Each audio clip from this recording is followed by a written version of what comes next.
이번 순서는 김창호의 더 리더스인데요. 정부 스포츠 3.0 위원회 전문위원이자 한국스포츠산업협회에서 총장직을 맡고 있는 김창호 교수가 이 스포츠 산업과 관련된 각계각층의 주요 인물들을 통해서 현장의 목소리를 생생하게 들어보는 시간입니다. 지금부터 화면으로 함께 하시죠. 여러분 한 주간 안녕하셨습니까? 김창호의 더 리더스 진행의 김창호입니다. 우리나라 국민들을 체육 활동을 통해 건강과 삶의 질을 향상시키는 데 기여하는 곳입니다. 바로 국민체육진흥공단입니다. 국민체육진흥공단의 이창섭 이사장님을 모시고 이야기 나눠보도록 하겠습니다. 안녕하십니까? 네, 안녕하세요.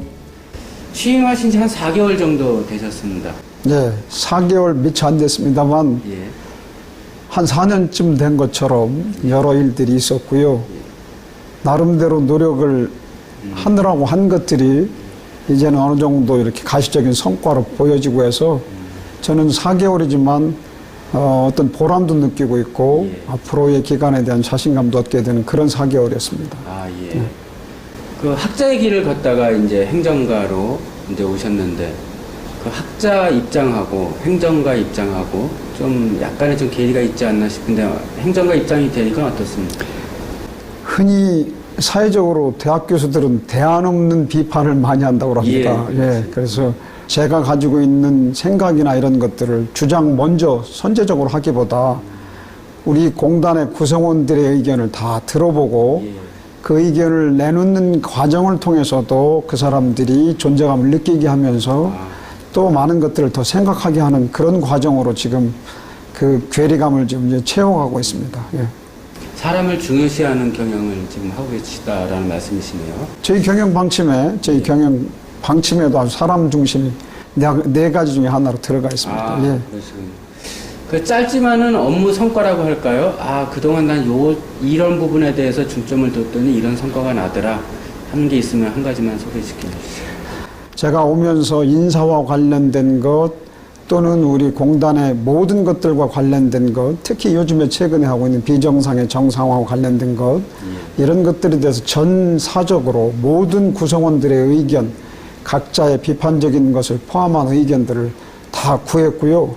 그 의견 구한 내용들이 최대한 많이 반영되도록, 그래서 왜 반영이 안 되는 것, 된 것은 어느 것, 이런 것들까지 같이 공유하면서 그런 과정을 거쳐서 제가 부임해 온 지 한 3개월 되는 7월 1일자로 인사도 했었고 조직도 좀 개편했고 그런 과정을 거쳐왔습니다. 아, 예, 그러셨군요.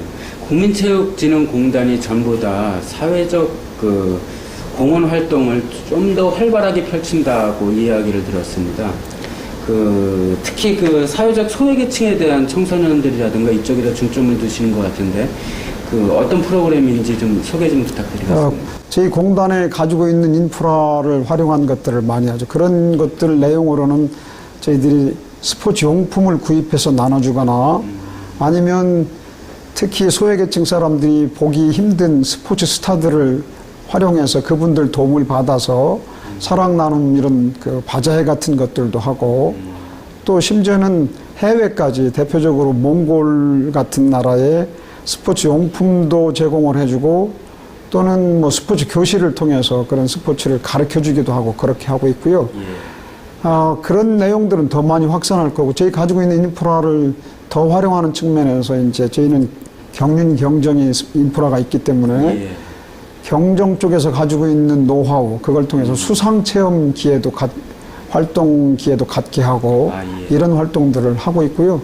그것은 수혜 대상도 넓히고 프로그램도 다양화하는 노력을 해나갈 겁니다. 학교 운동부가 없어지는 것이 이제 지금 현실입니다. 여기에 대한 해법을 어디서 찾을 수가 있을까요? 내 자녀 한 자녀가 하나밖에 없는 자녀가 선수가 되는 순간 학업은 전혀 등회시해야 소외시하거나 등회시할 수밖에 없다고 한다는 조건을 알게 되면 어느 학부모도 내 자식을 운동선수로 시킬 가능성은 없어지는 거라고 봐야죠. 그런 상황이 우리나라의 엘리트 스포츠를 소위 말라 죽게 하는 고사를 시킬 가능성이 앞으로 충분히 예견이 됩니다. 결국 학생들의 권리인 학습권을 돌려주고 정상적인 학교 생활을 하는 것이 먼저다. 네, 그렇죠. 그것이 이제 생활체육을 토대로 한 엘리트 체육의 활성화죠. 예. 생활체육 인구가 늘어나고 예. 그 중에 잘하는 사람이 많고 그런 가운데 자연스럽게 선수가 배출되는 선진국형으로 가야 된다는 예. 거죠. 우리는 너무 30년 전과 다를 바 없이 엘리트 스포츠가 육성되고 있는 게 문제인 거죠.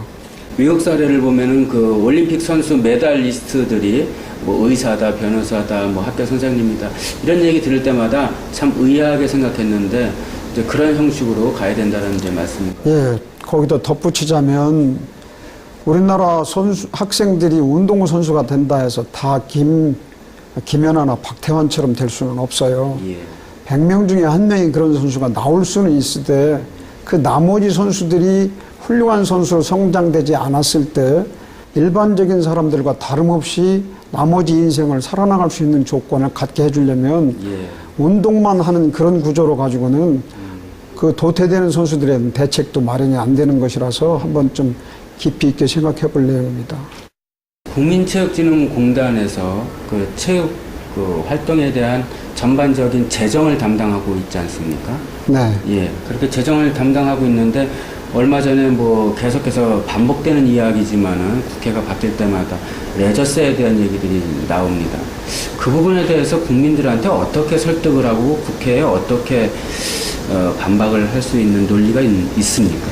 레저세를 관련된 입법 발의하는 명분도 분명히 있습니다. 있습니다만 우리 국민 전체를 대상으로 하는 이런 그 체육진흥기금이 필요성이 그렇게 가벼운 것이 아니라고 한다면 어디에 중요도를 두고 보느냐가 이제 관건일 것 같은데 이 문제는 레저세라고 하는 것이 현재 이제 스포츠 토토라고 하는데 수익금 그 금액 중에 매출액 중에 10%를 레저세로 하고 그것뿐만이 아니라 거기에 레저세 10%를 부과하면 농촌 특별세 2%하고 교육세가 4% 돼서 결국 16%의 체육재정기금, 진흥기금이 줄어들게 되거든요. 예. 그 금액이 연간 4천억 이상이 됩니다.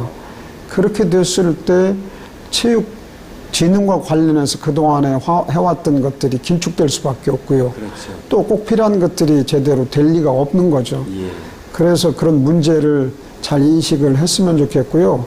그 재원은 다른 데서 필요하다면 좀 발굴을 해낼 필요가 있는 건데 이 레저세 부과를 한다고 하는 건 결국은 새롭게 세원이 발굴되는 것이 아니고 결국 기존에 있는 것을 다른 데로 용도를 바꾸게 되는 결과밖에 없기 때문에 입법 발의한 그런 그 취지와는 다른 결과로 이어질 수 있어서 생기는 후유증이 적지 않습니다. 그럼 특히 뭐 체육 관련돼서는 결정적이라고 볼 수 있죠. 그렇죠. 그 원인이 결국은 국민들이나 국회에서 정부에서 체육이 국민들한테 어느 만큼의 중요성을 갖고 있고 어떤 역할을 하고 있는지에 대해서 제대로 인식하지 못하고 있다라는 측면에서 봐도 무리는 아닐 것 같습니다. 인식을 하시겠지만 더 중요한 거를 좀 못 살펴볼 수 있지 않는가 하는 생각은 듭니다. 우리나라가 이제 웰빙이나 행복하게 사는 것에 대해서 그것이 죄악시되거나 이런 나라가 아니거든요. 그렇죠.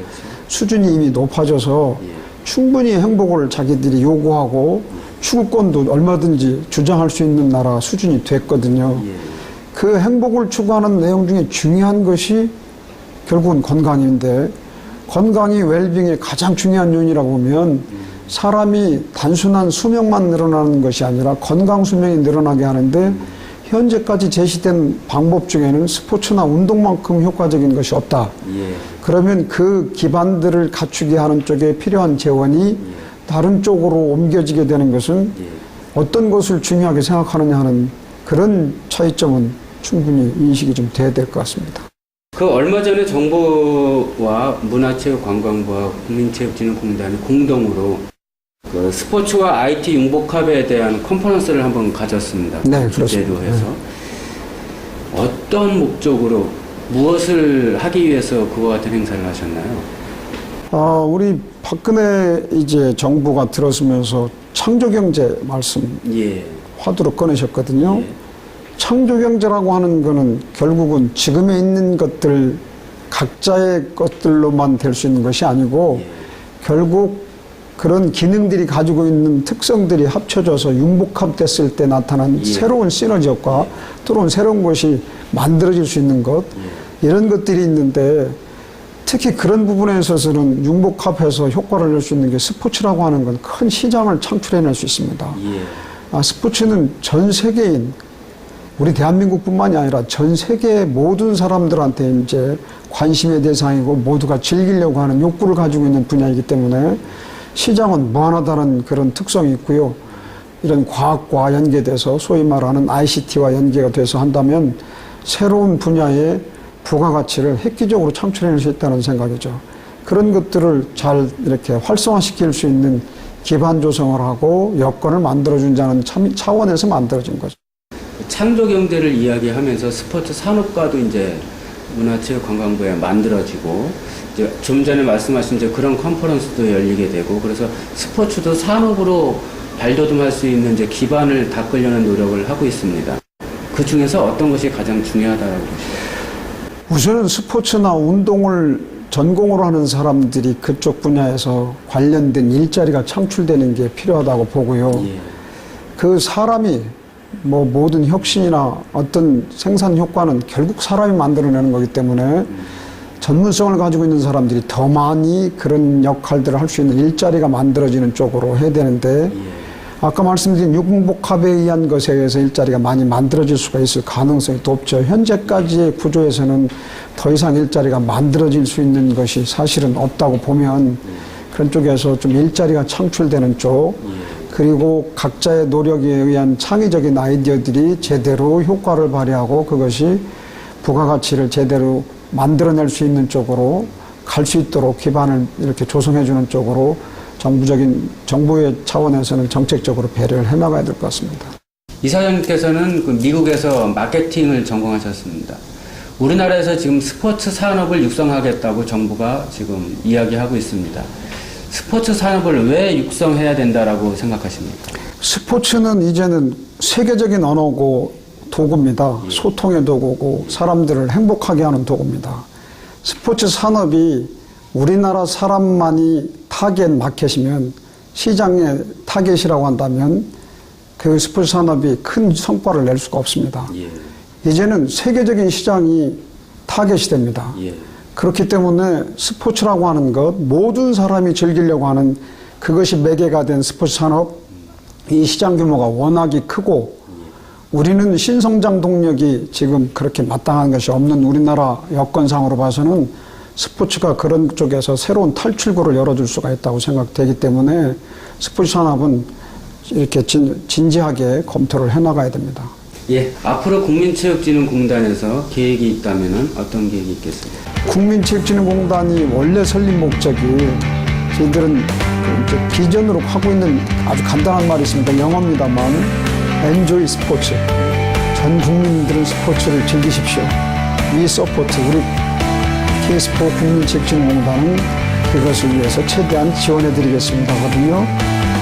기본적인 인프라를 포함해서 여건들이, 스포츠나 운동을 하기 좋은 여건들, 필요한 여건들을 만들어 나가는데 지금까지의 노력을 더 배가해서 해나가도록 그렇게 하겠습니다.